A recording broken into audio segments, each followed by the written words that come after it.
On va revenir un peu en arrière sur le business Marketing Mania. J'ai vu que tu recrutais pas mal de nouveaux profils. C'est quoi tes gros projets de l'année 2018 pour faire croître encore Marketing Mania? Je travaille pas sur un plan annuel, je travaille uniquement sur des plans de 3 mois. Je peux te parler que des 90 prochains jours. Très bien, moi aussi. Voilà.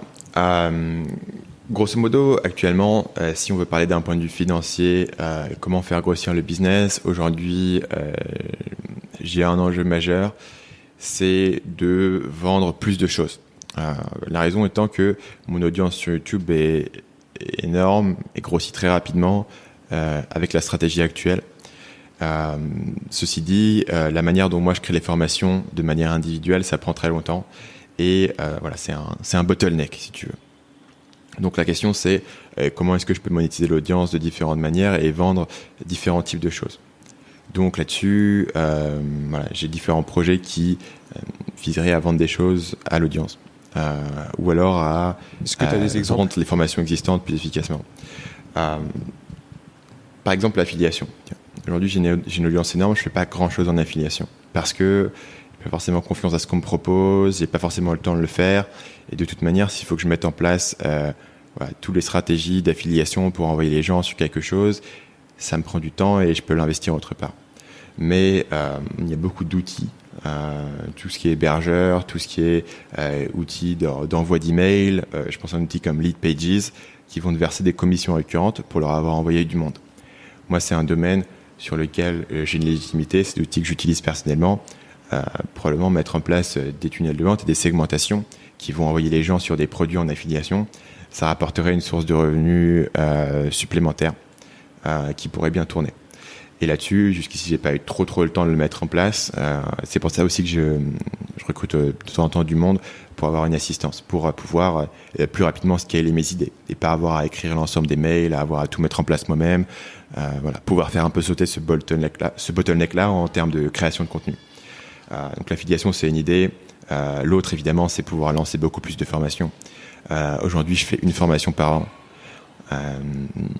J'ai calculé que je pourrais facilement, si je pouvais en sortir une tous les 3 mois, elle se vendrait. Par rapport à la durée que ça prend aux gens pour acheter, je pourrais vendre facilement un catalogue de 6 à 8 formations. Le problème, c'est qu'aujourd'hui, j'ai pas la bande passante de les créer s'il faut que je les crée moi-même. Donc là aussi, il y a un enjeu en termes de comment est-ce que je peux scaler la création de formation, comment est-ce que je peux l'accélérer ou comment est-ce que je peux modifier un peu les process de ce domaine-là pour pouvoir créer plus de choses. Un modèle intéressant que j'ai vu chez quelqu'un que je connais aux US, c'est simplement de faire des partenariats. Amener des experts qui sont très bons dans un domaine pointu, mais n'ont pas nécessairement une audience établie. Donc du coup, moi j'apporte l'audience, j'apporte le marketing, le tunnel derrière et j'apporte la segmentation sur mon audience existante. Eux apportent le contenu en soi de la formation et ça peut faire quelque chose qui se vend en me demandant moi 15% du temps qui m'aurait été demandé pour créer la formation moi-même. C'est un modèle que je connais bien parce que sur mon premier site, bien avant de créer Marketing Mania, c'est le modèle que j'utilisais. Je créais pas les formations, mais c'était moi qui avais l'audience, c'était moi qui avais la liste email. Et je pouvais aller derrière chercher des gens qui allaient créer le produit, qui allaient avoir une commission sur l'ensemble des ventes, et derrière pouvoir monétiser mon audience plus efficacement. Et je pouvais avoir 2-3 formations qui étaient en création en parallèle et pouvoir un peu manager les projets et pouvoir gérer la partie marketing uniquement et qui est la partie où j'apporte le plus de valeur.